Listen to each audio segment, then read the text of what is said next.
जिसके संबंध भारतीय जनता पार्टी से अच्छे हैं उसको इस गठबंधन में नहीं ले जाएगा। मायावती की इंडिया गठबंधन में नो एंट्री, जो बीजेपी के करीब वो इंडिया से दूर। अखिलेश ने हंसते हुए बड़ी बात बोल दी। नमस्कार, मैं हूं आपके साथ नैन्सी वाजपेयी और आप देख रहे हैं एबीपी गंगा।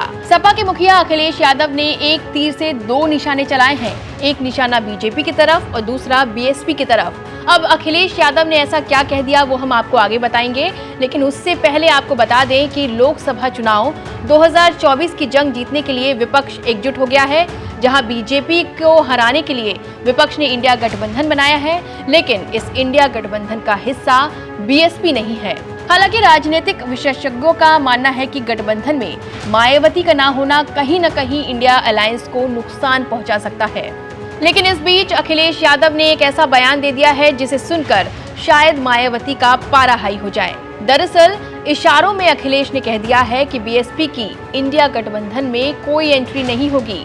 उन्होंने कह दिया है कि बीजेपी के साथ जिसके भी संबंध हैं उसे इंडिया गठबंधन में जगह नहीं मिलेगी। आप भी सुनिए अखिलेश यादव ने क्या कुछ कहा। बीजेपी को हराने के लिए जो इंडिया बन गया है गठबंधन, यही आगे बढ़ेगा। जिसके संबंध भारतीय जनता पार्टी से अच्छे हैं उसको इस गठबंधन में नहीं ले जाएगा। बता दें कि समाजवादी पार्टी के मुखिया अखिलेश यादव 2 दिवसीय प्रतापगढ़ दौरे पर गए हुए थे। इस दौरान वो अचानक लल्ली देवी के घर पहुंच गए। ये वही लल्ली देवी हैं जिनके यहाँ मुख्यमंत्री रहते हुए मायावती गई थी। उसी लल्ली देवी के घर देर रात अचानक से अखिलेश यादव चाय पीने पहुंच गए। इस दौरान बसपा सरकार में दर्जा प्राप्त मंत्री रहे महेंद्र बौद्ध भी अखिलेश यादव की अगवानी करते हुए नजर आए।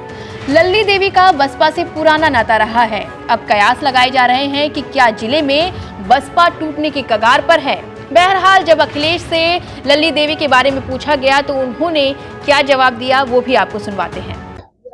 उसके लिए बहुत बधाई।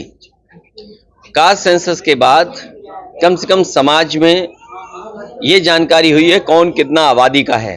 अब अगली लड़ाई ये है कि कैसे हक और सम्मान उनको दिया जाए।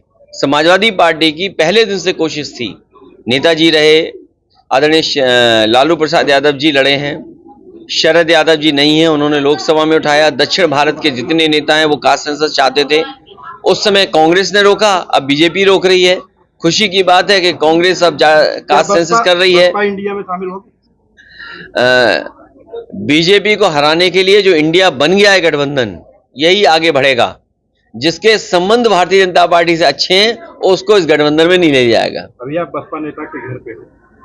नहीं, बसपा नेता की नहीं, बसपा नेता जो इस जिले की कार्यकर्ता हैं। अब आप भी इस तरह की बात करोगे तो फिर कहां जाएंगे हम।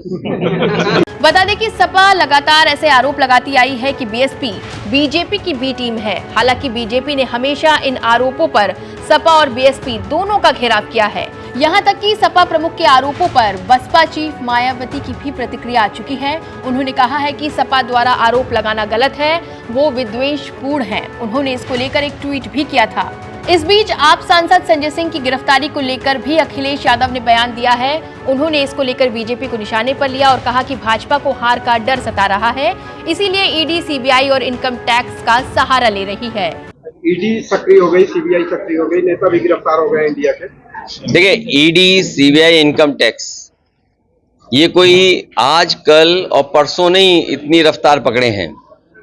जब से बीजेपी को घबराहट है कि वो हारने जा रहे हैं, हारती हुई भाजपा कुछ भी करेगी, लेकिन इस बार जनता उन्हें हटा करके ही रहेगी। और ये वो लोग हैं जो खुद चुन करके आए जनता से। जो लोग चुन करके जनता से आए हों उनसे ये उम्मीद करना कि वो अन्याय करेंगे, इन संस्थाओं को किसी भी पॉलिटिकल पार्टी के लीडर के खिलाफ लगा देंगे, उनको बदनाम करने के लिए लगा देंगे, आरोप लगाने के लिए लगा देंगे, ये बहुत दिन चलने वाला नहीं है। ये बीजेपी की घबराहट है।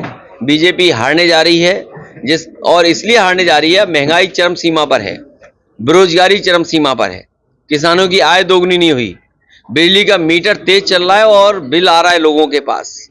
तो इसका जवाब क्या है भारतीय जनता पार्टी के पास? इंडिया एक नेता है, राज्यसभा सदस्य हैं संजय सिंह, उनको लेकर मामले में दिल्ली के गिरफ्तार किया है। देखिए, पुलिस आपकी हो अगर, इसीलिए मैंने कहा जो लोग चुनकर के आए हैं वो ऐसा काम कर रहे हैं। ये लोकतंत्र को खत्म कर रहे हैं। जो लोग आवाज उठा रहे हैं उनको आवाज दबाना चाहते हैं, और ये हारते हुए भारतीय जनता पार्टी बच नहीं पाएगी इन कामों से।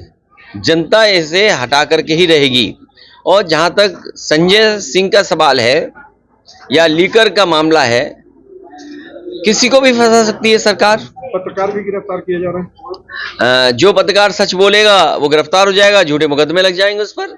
और मैं तो कह रहा हूं, आप तो प्रतापगढ़ के हैं, आप कुछ सच दिखाइए कि सड़क पे गड्ढे हैं, देखिए एफआईआर हो क्या नहीं हो। आप दिखा दीजिए कि महंगाई हो गई है तो खिलाफ आपकी कार्रवाई हो जाएगी। ये कौन सी नई बात है। बिहार में क्या फार्मूला निकला यूपी में? यूपी में सीट शेयरिंग का ये है कि बीजेपी को हराना है, बीजेपी को जीरो करना है। सर बिहार में जा रहे हैं सहयोगियों को, सहयोगी को दल कितनी सीट लेंगे? हमारा गठबंधन ऐसा है, सीटें ऐसी दी जाएंगी जिससे भारतीय जनता पार्टी जीरो हो जाए। बहरहाल आपको बता दें कि 2024 लोकसभा चुनाव के लिए दो गठबंधन एनडीए और इंडिया के रूप में सामने आ चुके हैं। बीजेपी के नेतृत्व वाले एनडीए में कुल 36 पार्टियां शामिल हैं, वहीं इंडिया गठबंधन को 26 विपक्षी दलों का समर्थन मिला हुआ है। यूपी की अगर मैं बात करूं तो यूपी की सबसे बड़ी पार्टी में से एक सपा विपक्षी गठबंधन इंडिया का हिस्सा है, जबकि मायावती ने गठबंधन से खुद को दूर रखा हुआ है और वो ऐलान कर चुकी हैं कि बीएसपी अकेले चुनाव लड़ेगी। हालांकि अब देखना होगा कि मायावती का गठबंधन में ना होना किसके लिए फायदेमंद रहेगा और किसके लिए नुकसानदायक। बहरहाल वीडियो में बस इतना ही। यूपी उत्तराखंड से जुड़े तमाम बड़े अपडेट्स देखते रहें एबीपी गंगा पर।